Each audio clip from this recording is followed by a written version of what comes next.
I think we're just really, really appreciative and fortunate to have Trevor join us today. So I'll just introduce Trevor Joseph. He's the manager of technical services for the Regional Water Authority and the Sacramento Groundwater Authority. So he's got, Trevor's a professional geologist and a certified hydrogeologist, and with 26 years or over 26 years of experience.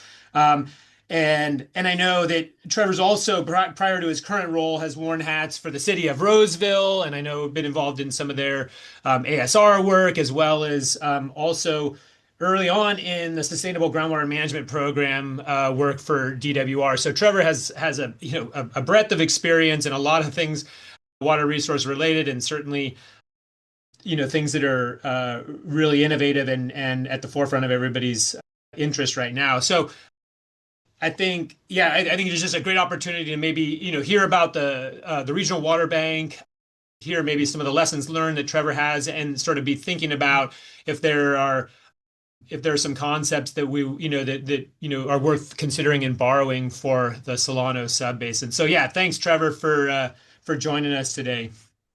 Yeah, thank you, Nick. Glad to be here. Appreciate it. Some familiar faces for sure, and probably some folks I haven't seen since DWR days in some respects also. So good to see everybody, and yeah, I appreciate it. I'm going to share my screen here. I have a presentation to provide on really a project update on our Sacramento Regional Water Bank efforts in the North American and South American subbasins.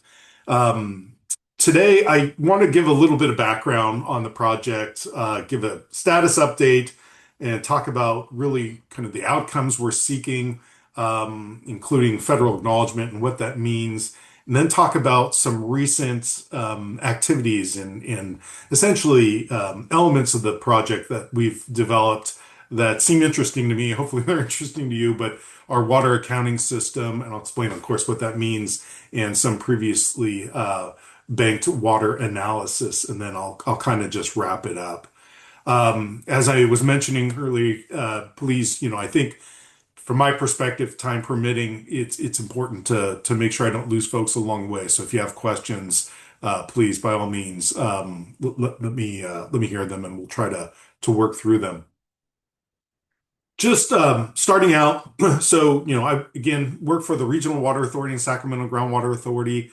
We're an organization that really JPA on the SGA side, and just a construct, a organized group on the RWA side that is made up of about 20 to 24 agencies in the greater Sacramento urban area. So those entities are listed on the left. The map on the right is actually just kind of a list of agencies in the region. Not all of them are RWA or SGA agencies. The Regional Water Authority, and that's the hat I'm wearing today. We really implement and develop projects on behalf of these 24 agencies that extend all the way up into the watershed. So, for example, Placer County Water Agency, NID, and others, all the way down into the basin, as well as even in areas outside of the North and South American subbasin. For example, West Sacramento and even the city of Yuba City is part of the Regional Water Authority. When I'm wearing my SGA hat, I'm a GSA. So therefore, I'm leading just the southern portion of the North American subbasin, the Sacramento County portion. This portion, if my cursor is highlighting, that's my role in SGA, is working on, of course, sustainable groundwater management. So, background, what are we talking about with the Sacramento Regional Water Bank project? It's really taking advantage of recharge and recognizing that water as banked supply, and being able to then provide that banked water for a variety of purposes. So, recharge, of course, as we know, happens in a variety of different ways. There's a lot of natural recharge that, of course, we rely on from creeks and streams, mountain front, rain.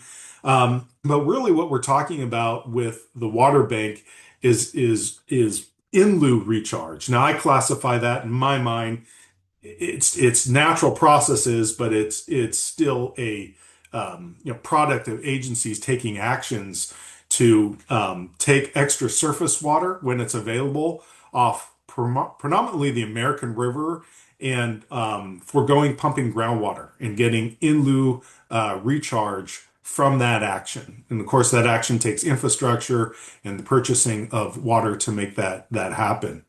Um, our our Sacramento Regional Water Bank is not solely in lieu recharge, although it's predominantly in lieu recharge. It's also reliant on a little bit of direct recharge, aquifer storage and recovery. City of Roseville is the agency within the water bank boundaries that is doing ASR. And of course, if you're not familiar with ASR, essentially it's taking again excess surface water through your distribution system and injecting it into the aquifer through the use of wells and then being able to extract it from the same wells. And Roseville is one of the few in the Northern California portion of the state that actually is implementing a project of this type, but there, of course, are others. So this whole construct of really banking water is dependent upon kind of the cyclical nature of our hydrology in the state, and it's trying to take advantage of periods where there's extra flow, not letting that water be lost out of the Golden Gate. PPIC's done a variety of reports. I think this one just kind of, in my mind, is helpful to highlight some of their findings and in very wet years, this data suggests or shows that as much as 70% of water in very wet years is outflow. So there's a opportunity here to take that outflow or a portion of that would have gone out the Golden Gate and to bank it locally. Of course, the flip side is also true when we have very dry years. All the demands and stressors on the delta and such rely on that surface water, and so there's an opportunity then to go to that banked groundwater to meet demands and let that critical surface water flow out and down our creeks and streams. So I think another important kind of setting here for our region, this is not the best map. I really need to improve this. We have really kind of three sources of water supply, if you will. We have the Sierra Snowpack, we have our watershed boundary, which is not shown here, but you can see Folsom Reservoir, or our main surface water feature, obviously in the region. You can see how small it is, and really, as we know, and those that have studied, Folsom operations, there it spills often. There's the reservoir is not, if you will, look at it from an adequate size to really capture from a water supply standpoint, water in the watershed area. So we're really trying to exercise and use our groundwater basin, conjunctive water management as we know it. This is where it gets a little tricky because I'm talking about the water bank, and sometimes I'll talk about it in current and past tense, and I get myself caught up. But our region has done conjunctive water management now for probably 27 plus years. And what I mean by that is this is highlighting a hydrograph in the SGA area, kind of just north of McClellan, kind of in the heart of historically our largest groundwater demand area. Sac Suburban Water District is the biggest pumper in the SGA area, and their predecessor agencies to Sac Suburban. Really, there was a long history of overdraft, of declining groundwater levels in our region, which has left a cone of depression. But really, since the kind of mid 90s, that overdraft has been halted, and we've actually seen groundwater levels stabilized and even increase. Even during periods of drought, we've been somewhat drought resilient with our groundwater supplies. That's a large function of essentially a project in mid 90s called the Cooperative Transmission Pipeline that provided water from Folsom Reservoir through San Juan Water District to the heart of that groundwater pumping in our basin to the Sac Suburban area. So Sac Suburban, I should say the predecessor organization of Sac Suburban, historically have been reliant 100% on groundwater pumping, pumping hundreds of thousands of acre feet of groundwater. Uh, with the availability of that surface water, which of course comes at a cost, not only the infrastructure, but then to purchase that surface water when it's available, we've been able to implement conjunctive use and to, halt that overdrafted condition in our basin. A similar effort, I'm not going to show it, has happened also in the South American subbasin with the Freeport Diversion Project. And of course, these efforts were necessary from obviously a groundwater sustainability standpoint, but they also cost, again, money. And what I want to highlight here also have resulted in documentation. Agencies have documented how much surface water they've purchased and used to offset groundwater pumping. And again, worth crediting that as an in lieu banking benefit. So I talk about the water bank because we are developing this project now, and I'll have a timeline here in a minute. But we're really also looking at the historic conditions that have occurred because really we've done these types of efforts now for a while. All right. So what is the water bank? Really, it's largely focused in the urban area, although the boundaries from an environmental standpoint extend both to the full boundaries of the North and South American subbasins. Here's the American River again and Folsom Reservoir. It's really using existing infrastructure. So we're not talking about new infrastructure at this point as we're working through our environmental document. It's utilizing our existing entitlements, our existing contract supply with the Central Valley Project supplies. It's using, in terms of infrastructure, existing water treatment plant capacity and diversion capacity. And it's using, and that's from the recharge standpoint, the ability to take surface water.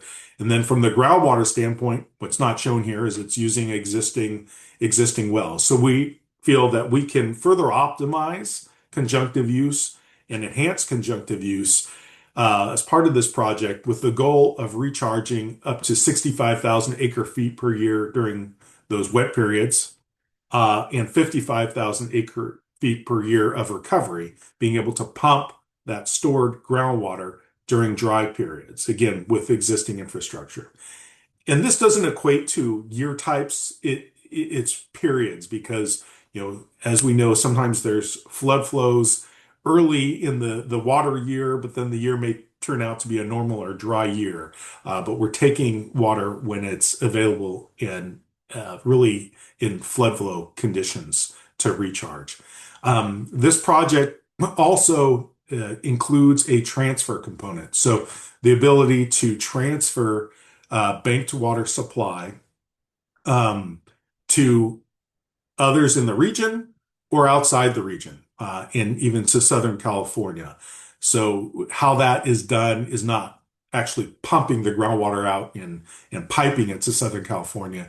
It's actually foregoing surface water supplies and pumping groundwater to meet demands. That's how that transfer component would occur. And the transfer component can be important to our agencies because the revenue from that can help offset the costs of providing this infrastructure to bank water. Our objectives with this project, this is showing a depiction of really the aquifer storage and recovery recharge component, even though in lieu makes up a much larger component of the ability to bank water.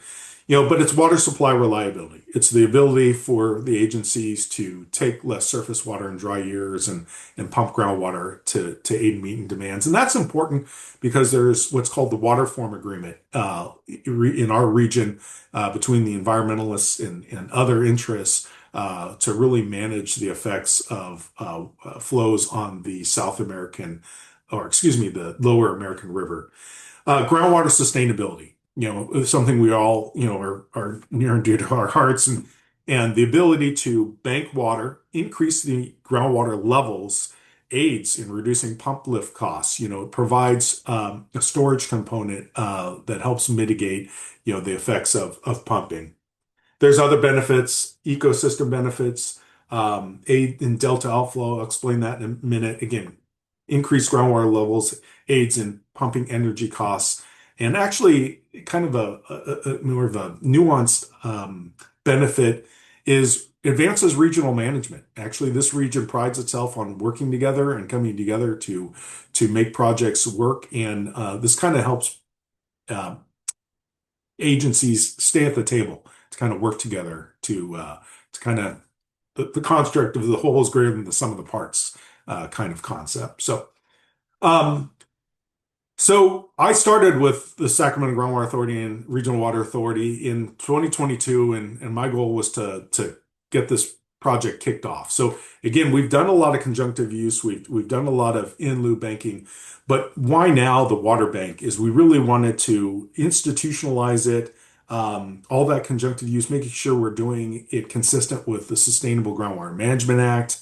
And so we're doing an environmental document and modeling to really make sure that there's no significant impacts in the way agencies intend to operate in the future. But it's beyond that. It comes with a lot of other elements here, kind of organized on the far left. We have a lot of communication engagement we've done. If you're interested more in this project, really encourage you to see our website. We have a governance structure between the agencies. I'm not going to list all of these. We have this water accounting system I'll talk about in a minute. We've also done this recent analysis to look at previously banked water. I'll talk about that in a minute. So it's larger than just an environmental document in terms of kind of all the institutional constructs that we think are going to be important to continue to manage groundwater in this manner. For the sake of time, I'm going to kind of buzz through things maybe a little bit quickly. Because this just shows what's been completed and kind of ongoing, but you probably got a sense of that from the bar chart there. Again, I encourage you to go to our website. We've done a lot of videos trying to explain, for example, what in lieu recharge is, right? It's not necessarily always intuitive, although it's more of a simple concept, but how the water bank works. So we're really trying to make sure we get that information out there. And a lot of other communication and engagement has occurred. So, I've talked about the benefits, but I also want to talk about some key outcomes that we're obtaining through this process. I mentioned the environmental compliance that's front and center here or on the top. Federal acknowledgement. So the key to federal acknowledgement from our perspective is, where it's key to the project, is obtaining federal acknowledgement with the Bureau of Reclamation. So, the Bureau of Reclamation, of course, running the Central Valley Project, they have guidelines on water banks. There are, I think, 13 water banks in the state that are federally acknowledged. And there are benefits, the ability to bank CVP supplies outside the place of use. So by becoming a federally acknowledged bank, which we're not yet, we're working towards, we can really kind of further leverage CVP supplies in our region and even outside the region. For example, CVP contractors outside of our region, in theory, could then bank their supplies in our basin. So we really want to obtain that outcome. This water accounting system that we have completed, and I want to thank folks like Eric Ringelberg and others who have invested a lot of time helping us kind of think through the best ways to approach that. This is a living document, even though we feel we've gotten it to a substantial point at this time, but it's to me, it's the most important document of the whole project. Not that you have to rank things, but that having a credible accounting system is going to be pivotal. You need to be able to really transparently, describe and have an accounting that clearly defines how a baseline is developed, as well as who's putting water into the basin, who's taking it out, and ensuring that you're not taking out more than you put in. There are other benefits here. Looking at surface and groundwater interaction, we have a hydrologically connected groundwater surface water system. Understanding the effects on rivers and streams is part of the analysis and very important to us. I'm not going to go through all of these, but again, there's some key outcomes we're obtaining through this process. I mentioned federal acknowledgement and already kind of explained it. I said 13. This is showing 11. Maybe it's 11 recognized or acknowledged banks. They're all really located in the San Joaquin Valley. The Water Bank will become the first federal acknowledged bank north of the Delta. So we're excited about that opportunity. All right, let me explain kind of again two more nuanced items that we've been working on because I think they're important for the project and I think they're interesting. But so this water accounting system, again, I mentioned this is kind of the pivotal document for a variety of reasons. It lays out essentially what agencies will do to track the accounting, the recharge and the recovery, or the putting water in the bank and then extracting it. And I know that sounds simple, but it really gets complicated kind of quickly. Also, within lieu, you really need to make sure you establish a clear baseline so that it's not a taking of native groundwater, that you're really ensuring that you're actually putting water in and not essentially using native groundwater to credit as a benefit. How we are going to transparently and describe annually this information and how the bank works and providing that clarity. So what I want to highlight here is in terms of just again how in lieu recharge works. So in our document, our water accounting system, we are trying to drive clarity on just what substantiates an actual banking action. So for recharge, when we're looking at recharge, we have the ability to do direct recharge a little bit with Roseville's ASR program and in lieu recharge. But really, the agencies that can do in lieu recharge are those that have a baseline of groundwater pumping that they can reduce. So really more your groundwater reliant entities have the strongest ability to do in lieu recharge, right? They're the one that can cut the amount of groundwater use and take surface water. So how they can do that is, again, shifting to taking surface water, and that's how we credit in lieu banking. It's not about demand reduction. That doesn't count as a banking credit. You have to show that you're actually bringing in surface water that you would not normally have done. For direct recharge, they actually have to utilize ASR or surface spreading in order to augment water to the groundwater basin.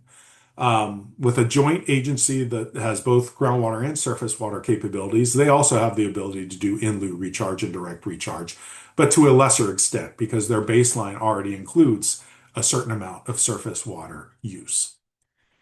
On the recovery side, on the extraction side, it's kind of flipped, right? A groundwater reliant entity would have some challenges in terms of pumping out more groundwater, to recover.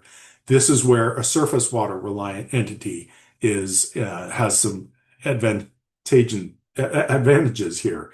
Is the ability then to withdraw that groundwater to meet some demands. What I want to mention here is so we have this description of baseline, and then we have each agency's baseline defined, but we often need, and the power of our region is combining surface water reliant entities with groundwater reliant entities to make this dynamic work and to develop a lot of agreements between those agencies to share water. That's really critical. You have to have that kind of ability to discuss and that institutional framework to make that happen. Another key concept here, and then I'll move on quickly, is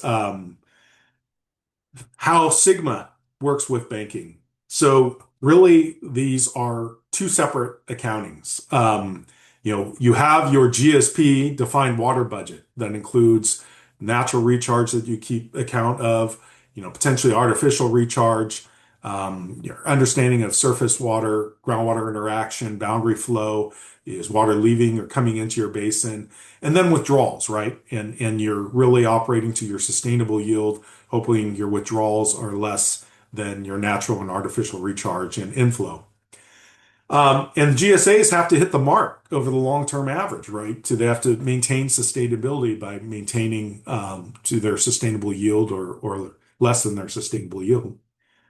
Well, the water bank needs to do proper accounting and tracking as well. How the water bank works is, we have recharge, that in lieu or direct recharge, and then the recovery. That all needs to be accounted properly. But we also have losses. By increasing the amount of water in the basin, we'll see an increase in subsurface flow. That's a loss. Also, contributions to streams where it's interconnected. Some of that water goes down the streams. So we have to subtract out those losses and do analysis to make sure that we're doing that accurately. So for example, maybe we recharge 100, 100 acre feet, for example, we could have losses of 10% that annually that we need to take out, and it means that only 90, acre feet is available for recovery.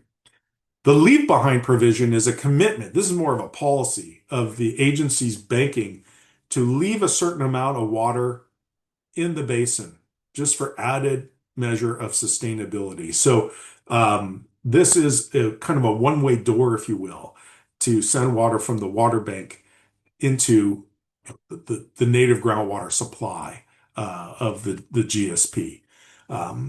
So with the water accounting system document, we're lining the reporting, the engagement with the annual reporting as required by Sigma within the North and South American subbasins to share information.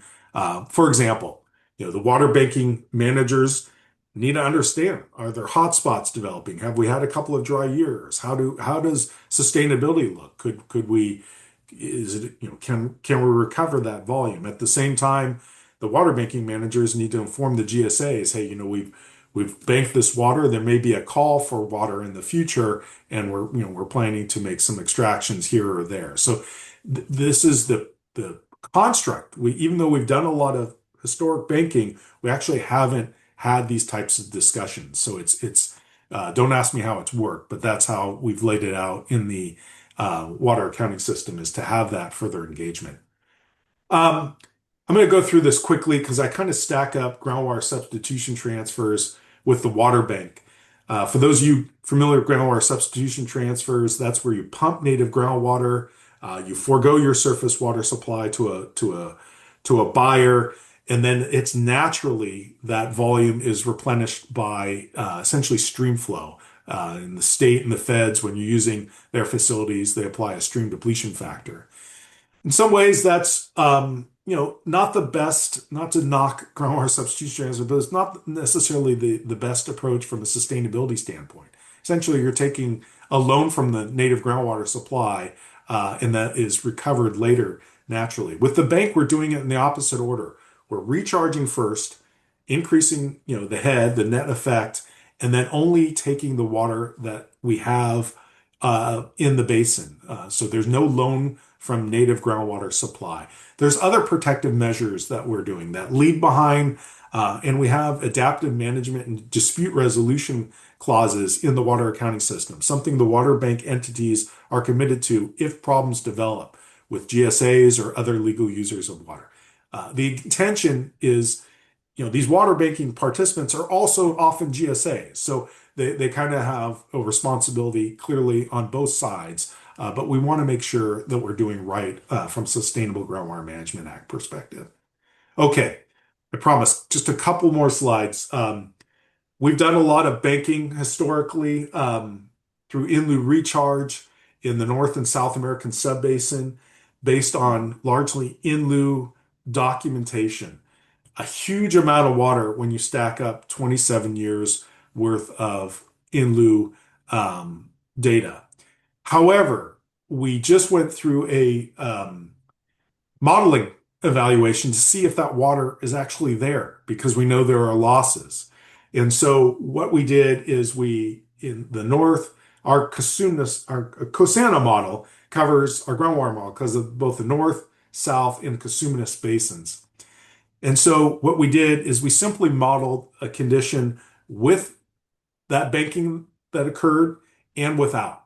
And so with previously banked water, this is the simulation of what the basin conditions look like. And I know you can't necessarily see this data closely, but the warmer colors mean deeper depths to groundwater. So this should mimic actual conditions today because this is what occurred in the basin. We bank that water. So we have cones of depression still, but they're stable in the north, south, and Cosumnes basin.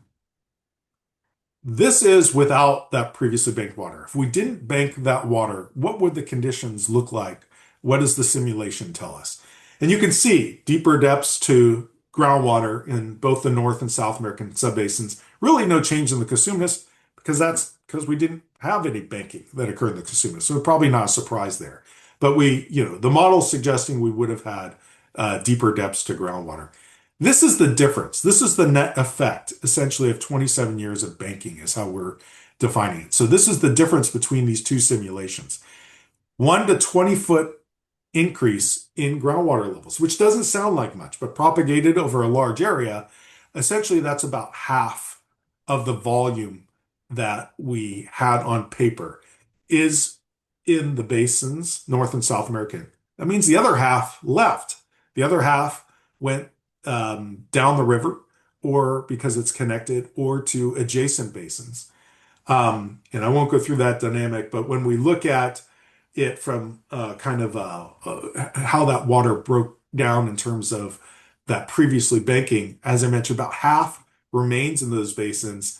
About a third of it, or a little more, went down the American River predominantly, or the Sacramento River. Now, in the greater volumes that go down those rivers, it's the CFS is a small percent of the flows, but nonetheless, it was a net benefit to the rivers from our simulation standpoint. Also, a small amount went as subsurface flow to Yuba, to Yolo, and other subbasins. So really interesting analysis, and I bring that up because that helps us understand how to apply losses when we move forward in terms of banking. Well, there's probably between a 6 to 8% annual loss factor. Our analysis suggests that every year, regardless of what agencies do, that water is lost and needs to be subtracted from the ability to recover that water if you're following that. I won't go through this for the sake of time. I think this is my last slide just to kind of, again, articulate where we're at with this process. We've completed this previously banked water analysis you just saw. We completed our water accounting system. I'm working on a monitoring plan. I'm developing a tool to really now implement and track this, even though we used an old tool historically. But we're really pushing on the modeling and environmental, the SEQA, and hopefully NEPA analysis and federal acknowledgement that's going to trail later. So thanks for your patience, and I'll stop there.